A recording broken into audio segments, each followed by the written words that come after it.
Oke, nah kita masuk ke materi berikutnya. Itu adalah mengenai masalah pokok ekonomi. Nah, masalah pokok ekonomi itu terbagi menjadi dua. Satu modern, yang kedua ada klasik. Nah, tetapi sebelum kita masuk yang kedua ini, kamu harus mengetahui dulu pengertian dari kata masalah. Saya. Nah, masalah itu adalah ketika harapan tidak sesuai dengan kenyataan. Bisa ya, ketika harapan itu tidak sesuai dengan kenyataan. Nah, itulah istilah dari pengertian masalah pokok ekonomi. Jadi kalau kita kaitkan ke masalah pokoknya, nah ketika harapan perekonomian itu tidak sesuai dengan kenyataan ekonomi sesungguhnya. Oke, bisa ya. Nah, kita masuk satu persatu. Itu mengenai ekonomi modern. Nah, kata modern ini sering disebut dengan kompleks. Nah, kompleks artinya ekonomi modern, masalah pokok ekonomi modern ini jangkauannya sangat luas. Saya bukan hanya di internal tetapi ke eksternal juga. Nah, ada 3 masalah pokok ekonomi modern. Yang pertama itu adalah apa? Ya, apa? Barang yang harus diproduksi. Ingat, ada kata apa, berarti menggunakan bahasa Inggrisnya adalah what. Nah, kemudian yang kedua, bagaimana?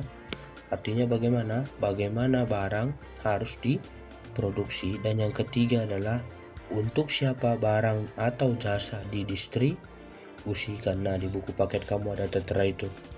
Kemudian yang kedua yang klasik. Nah, berarti ini klasik sama dengan ada sederhana. Artinya apa?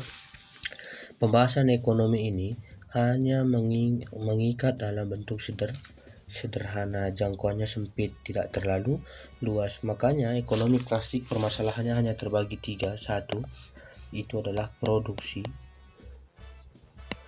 Kemudian yang kedua, itu adalah distribusi. Dan yang ketiga itu adalah konsumsi. Nah, produksi tahu pengertiannya ya, berarti mengelola barang dari bahan mentah. Ingat, dari bahan mentah ke setengah jadi, dan dari setengah jadi ke barang siap pakai. Kemudian distribusi itu adalah pemasaran, apa yang dipasarkan dari hasil yang telah diproduksi. Kemudian yang ketiga adalah konsumsi. Nah, konsumsi ini adalah kegiatan menghabiskan barang tanpa mengelola bentuk atau mengubah bentuk. Nah, jadi ingat, yang pertama adalah produksi, yang kedua distribusi, dan yang ketiga adalah konsumsi. Bisa ya. Nah, orang yang melakukan kegiatan produksi itu namanya adalah produsen ya. Orang yang melakukan kegiatan konsumsi itu adalah konsumen. Oke, kita lanjut. Nah,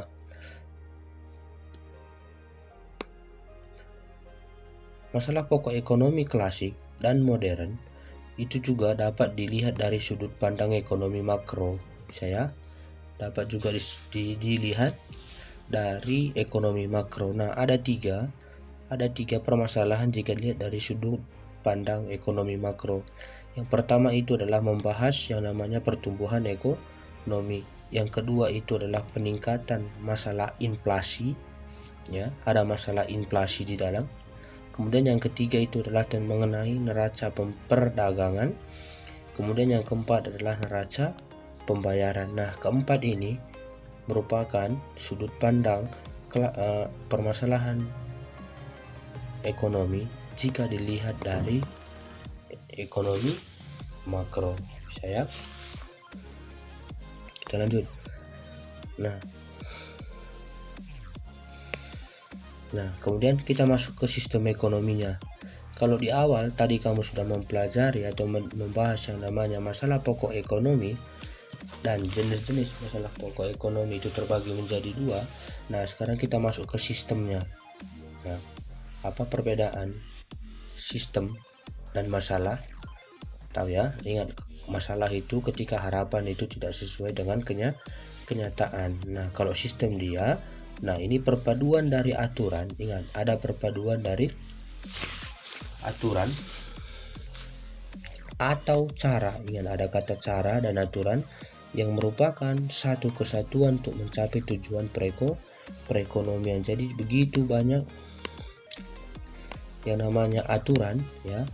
Begitu banyak yang namanya aturan dan cara. Nah, dan ini digabungkan menjadi satu yang namanya sistem. Nah, sistem ini terpusat, berarti ada namanya terkendali, ya. Nah, jadi sistem ekonomi itu apa? Perpaduan dari aturan dan cara yang merupakan satu kesatuan untuk mencapai tujuan perekonomian. Nah, tujuan perekonomian ini apa? Mensejahterakan, ya, mensejahterakan masyarakat dari tingkat pendapatan. Nah, nanti kita pelajari pada pertemuan berikutnya. Untuk hal lebih mendalam ini hanya dasarnya untuk kamu saja. Oke. Nah,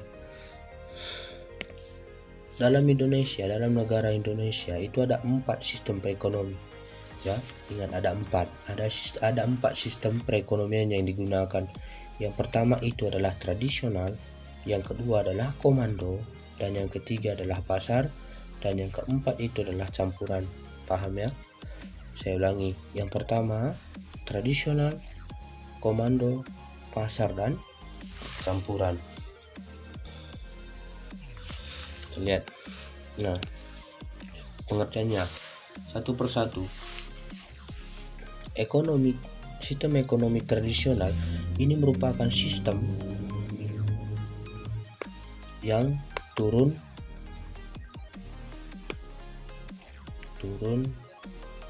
temurun. Artinya bagaimana? Di dalam sistem ini masih ada yang namanya tradisi, paham, ya? Ada tradisi. Nah, tradisi inilah yang mengendalikan pasar, paham, ya? Nah, sistem inilah yang akan mengendalikan pasar dan akhirnya nanti menentukan harga pasar. Bisa, ya? Oke. Saya ulangi. Jadi sistem ekonomi tradisional adalah sistem dalam kehidupan ekonomi yang berdasarkan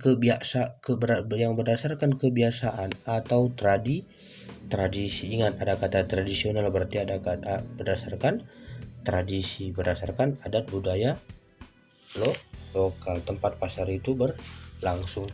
Saya kemudian, nah, ada katanya adalah yang kedua itu sistem ekonomi komando. Nah, ini bagaimana? Apakah sistem ekonomi komando itu sama dengan tradisional?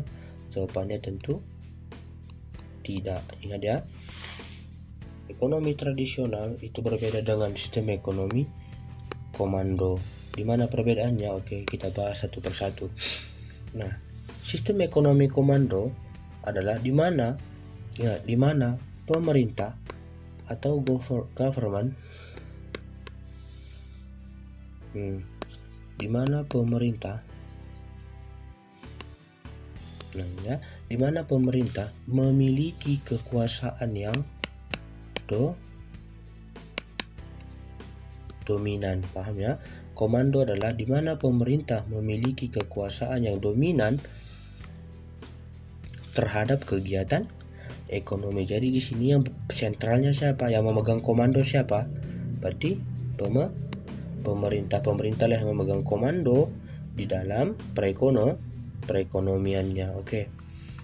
Nah, kemudian yang ketiga, ada katanya sistem ekonomi. Nah, ini ada sistem ekonomi pasar. Nah, ya, kalau pasar dia bagaimana lagi? Nah, sistem ekonomi pasar ini adalah sistem ekonomi yang dikelola tanpa campur tangan dari pemerintah. Ingat, kalau tadi komando itu yang kelola siapa? Ada government, ya, atau pemerintah. Nah, sedangkan pasar, sistem ekonomi pasar, ya, ini tanpa campur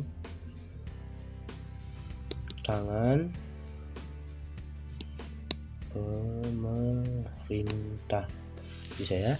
Nah, kayak namanya ekonomi pasar ini adalah tanpa campur tangan pemerintah. Jadi di mana untuk menentukan harga keseimbangan, untuk menentukan harga pasar itu ditentukan oleh pihak siapa? Apakah penjual atau pembeli? Itu ditentukan oleh penjual dan pembeli untuk menentukan yang namanya adalah laba, bisa ya.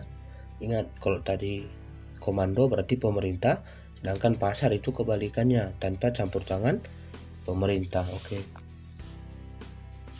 Kemudian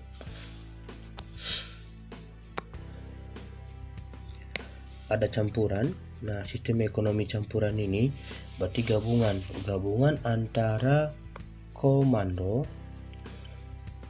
ditambah dengan pasar, bisa ya. Sistem perekonomian campuran ini adalah sistem ekonomi dari satu sisi pemerintah, ingat, komando atau pemerintah memberikan kebebasan kepada masyarakat. Kebebasan ini diberikan kepada masyarakat untuk melakukan kegiatan ekonomi, paham ya?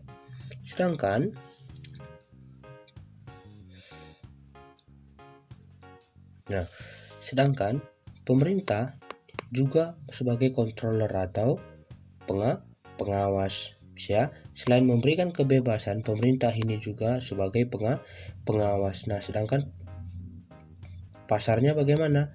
Berarti ada gabungan pemerintah dan masyarakat untuk menentukan sistem ekonomi atau campuran ini merupakan, dengan kata lain cara cepatnya, campuran ini adalah sistem ekonomi yang dikomandoi oleh pemerintah yang memberikan kebebasan kepada masyarakat untuk menentukan harga pasar. Paham ya?